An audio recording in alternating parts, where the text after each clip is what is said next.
Hi, I'm illustrator Alice Carter, and I'm hanging out here in the playground of my very first school. So I thought, what better place to introduce you to my new book, Teaching Mrs. Muddle, written by Colleen Nelson, illustrated by me, and published by Pajama Press. This is a super fun and silly book about Kayla and her very first day of kindergarten, and her teacher, Mrs. Muddle, who has some pretty funny ways of doing things. I loved illustrating this book, and I am so happy to share it with you.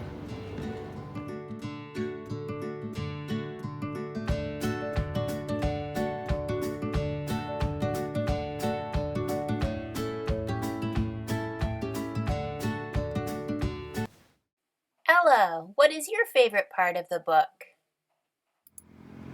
My favorite part of the book is when Miss Muddle has a pile on her head because it makes me laugh every time.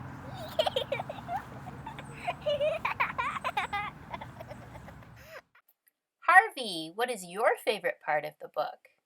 My favorite part of the book is with me and my mom. You might be wondering how Harvey and his mom got into the book. Well, one of the super cool things that authors and illustrators get to do is dedicate each of their books to someone. So in the past, I've dedicated my books to family, to my cats, to friends, and Harvey has been one of my biggest fans for years, and he just happens to be starting kindergarten this year. So when this story came my way, I knew for sure that I wanted to dedicate this book to Harvey. And also I thought, even better still, since it's a book about kindergarten, maybe I can sneak him into the book. So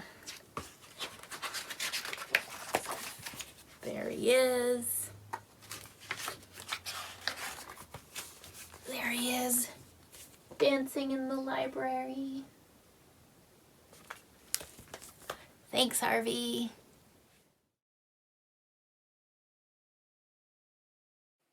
Alice, what was your favorite part of making the book?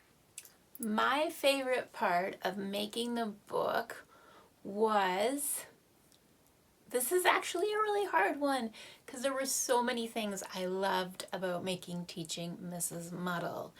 I decided when I was illustrating this book that I wanted to have a lot of fun because it's a really fun story. And so I thought I would play around with collage. So I used a lot of fun, colorful textures, especially in the characters' clothes, like you can see here in Kayla's mom's dress. I also love details, and having a story that happens in a school means there's lots of places to add in details. So I loved putting in little posters on the desks in the library. If you have this book at home, you should check out what books these kids are reading in the background. This closet full of cleaning supplies was super fun. And here, probably my favorite little detail, I don't know if you can see it here, but way back here on the cork board in the office is a photograph on the calendar of Nutsy. Nutsy is my favorite backyard squirrel, so I decided I would try to sneak Nutsy into the book too. But if I had to pick a favorite part of making this book, I think that it was that I got to be really silly. I had to get into a really silly mindset to make Mrs. Muddle come to life. So Colleen's amazing words would say things like, she was making all kinds of mistakes, but then it was my job as the illustrator to show you what kind of mistake is she making. It doesn't say that in the words, so I have to show you that. So I had to come up with this idea. Mrs. Muddle's reading the book upside down. Wouldn't that be funny if you were in class and your teacher was doing that? And I had to think about said, everyone followed the rules except for Mrs. Muddle. So I had to think about what kind of rules would she break in the gym. And I imagined being in the gym with a teacher running around, knocking over pylons, and somehow ending up with a pylon on her head. And maybe one of my most favorite scenes was the playground, because it says, I showed Mrs. Muddle how to swing and use a slide the right way, which told me that she must be doing it the wrong way. So I had a super fun time coming up with some silly ways that Mrs. Muddle was playing in the playground.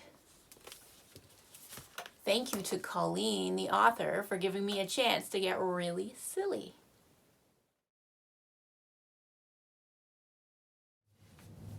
So don't get me wrong, it wasn't that hard for me to get into a silly mindset. But making a book isn't all silly work. There's a lot of serious work and hard work that goes into it too. And lots of hard work that has already gone into a book before it gets to me, the illustrator. So the author has worked on the book probably for years, and then it goes to an editor who helps fine-tune everything. And then, lucky me, gets chosen as an illustrator for this particular book.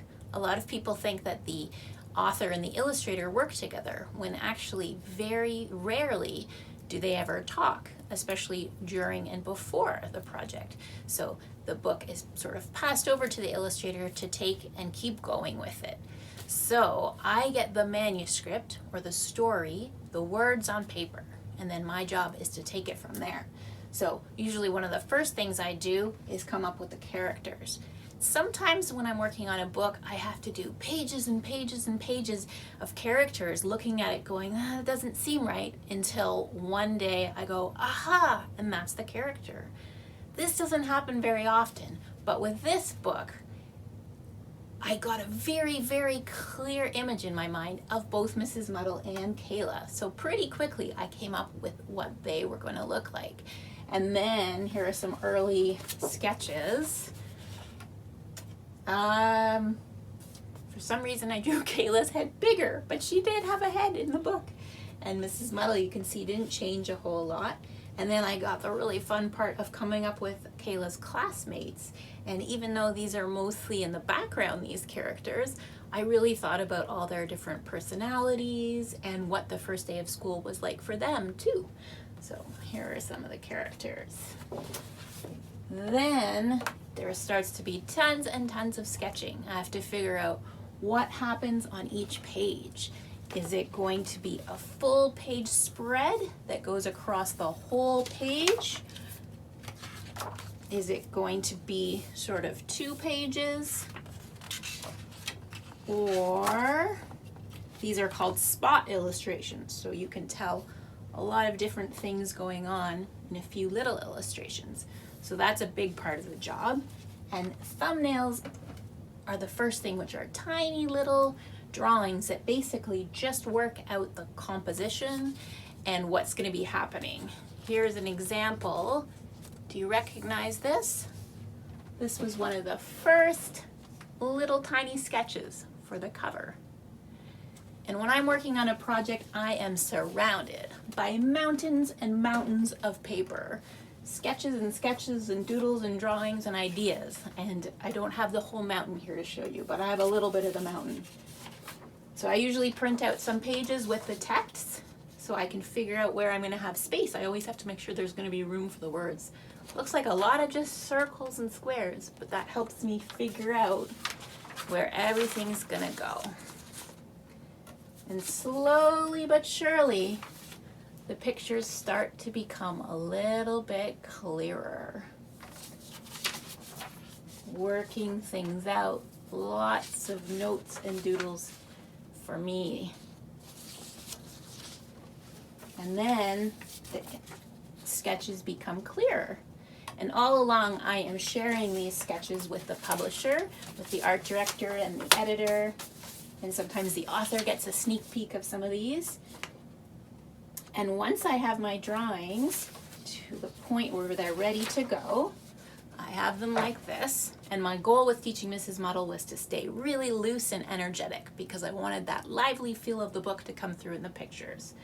So I would put my copy here on my late table, turn my late table on, put my watercolor paper over top, and that's when I would get to my favorite part. I'd get my pencil crayons, I'd get my watercolors, my ink, my stamps, all my collage-y stuff, and put on some music, and then I would get going.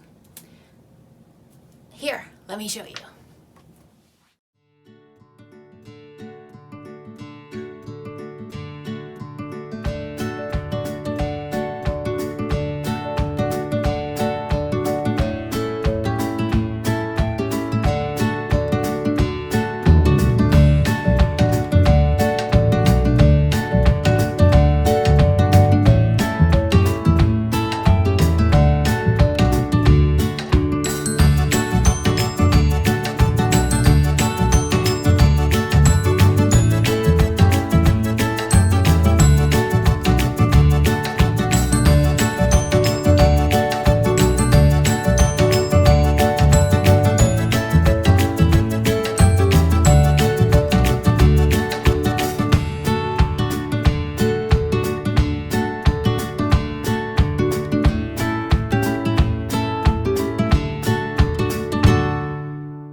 So let's draw together. This might be a great time to pause the video so that you can go grab a piece of paper and whatever you love to draw with. Crayons, marker, pencil, pencil crayon, whatever you love to draw with. So come on back. And I thought it would be fun if we drew Mrs. Muddle together. I'm going to break it down to some basic shapes and you just follow along.